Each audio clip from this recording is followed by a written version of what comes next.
Welcome back to the Daily Show, and I'm here with State Representative Angie Hatton, who serves Letcher County, lives in Letcher County, serves part of Pike County. She's very interested in education. In fact, she served, I believe, on a site-based council. I did for 5 years at my kids' schools. Yeah. Oh, okay, good. And so what do you think of this event from what you have seen? It's great that you dropped by to see what the teachers and students are doing. Well, first of all, thanks for having me on the Daily Show. I'm a big fan of yours, as you know, and very happy to be here. And I think this is either my third or fourth time stopping by this KVEC event at the Expo Center, and it just keeps getting better. This year, it's just seems like the kids are even more creative and more impressive than they were the last. You know, every year it seems that they get really better. I love the idea of getting the mountain schools, the mountain region, eastern Kentucky schools who sometimes don't have as much funding and sometimes don't get as much of the resources poured into them, and show really what they're doing. They're doing so much more with less resources than some of the bigger schools, and it's good to let these kids compare themselves to other schools in their region to see how well they're doing, and also give them a chance to show off a little bit the hard work that these kids have done. And it's interesting, we're basically having an international conference right now.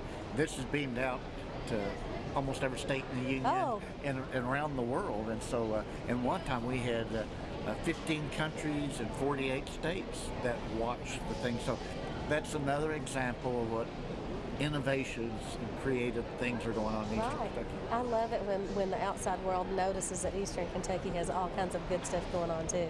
And we're in the bottom of some of the statistics. We've got poverty and other things that we're battling, but we have so much good in us still. And I love for people to see really smart kids with Southern accents. So I love it when kids are broadcasting their genius with their Southern drawl, so people come to understand that they'll associate this drawl with not those stereotypes that hillbillies get, but associate this drawl with some genius innovation. And so you've seen a lot of innovative things. So what do you think about the young people that you've observed?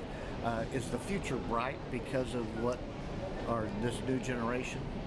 I can be around a bunch of kids and leave with my outlook so much brighter. We have so many problems that we're dealing with that sometimes it seems like there is no hope. But all you have to do is spend a little time around kids and you'll find that hope again. They've still got that spark. And these kids in particular are so eager to show off their work, but eager also to make a difference around, in the communities around them. These kids that get involved in this entrepreneur program really are the answer to all the things that are wrong with their community. And I love the way KVEC does that they'll give the kids the opportunity to seek out a problem in their community and not complain about it, find a solution.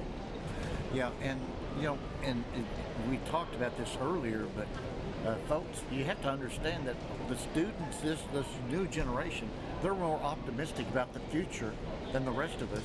They want to stay here. They want to make their lives here, and so they want to create communities that they want to. So as soon as we can allow them to be leaders. Now, you've done something. You've worked on a project to empower young people, I think in elections, didn't you? I did. Thanks for mentioning that, Ron, and for noticing. I worked with Secretary of State Alice Lundergan Grimes on a project and introduced a bill in the General Assembly to allow poll workers and election officials to be 16 and up rather than having to be adults.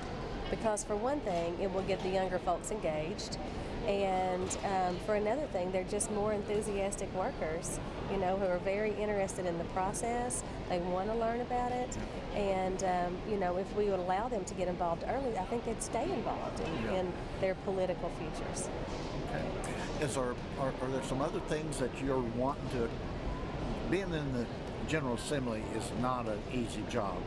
And I think one night I was texting you and it was almost like midnight or something like that. So a lot of people don't realize it. I mean, you're citizens. You're not paid that much to do what you're doing there. And it's tough. A lot of times we get kind of jaundiced and jaded towards elected officials, not appreciating the amount of sacrifice they make.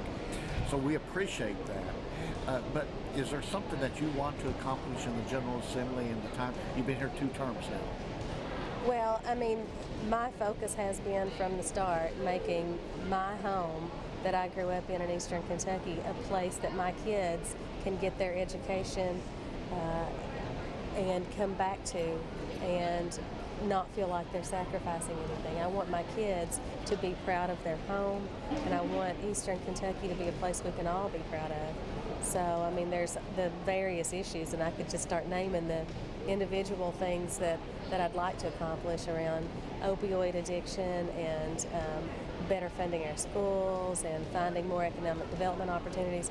But just overall, every single idea that we can come across that builds our region. You know, my great-grandmother had 14 children, and I asked her one time, I said, "Mama, tell me the truth. Is there one kid that you love more than the other? Do you ever have a favorite?" And she said, "Yes." And I was surprised because you're not supposed to. And she said, "Yes, whichever kid needed me the most was the kid I loved the most at that time." So right now, if you look at our state as a family, Eastern Kentucky is the area that needs the most love. We need just a hand up. We don't want a handout, but these kids deserve just as much as the kids in other richer counties. And I know one of the things that KVEC promotes is equitable funding. Yeah. And that some equitable doesn't always mean exactly equal. Sometimes, equitable means that what's fair and to give every kid a shot. And so everything that I can do while I'm serving in the General Assembly to promote that idea would certainly make me tremendously happy. Well, hey, appreciate your service. Appreciate you being here today. Thank you Thanks, so Ron. much. My pleasure.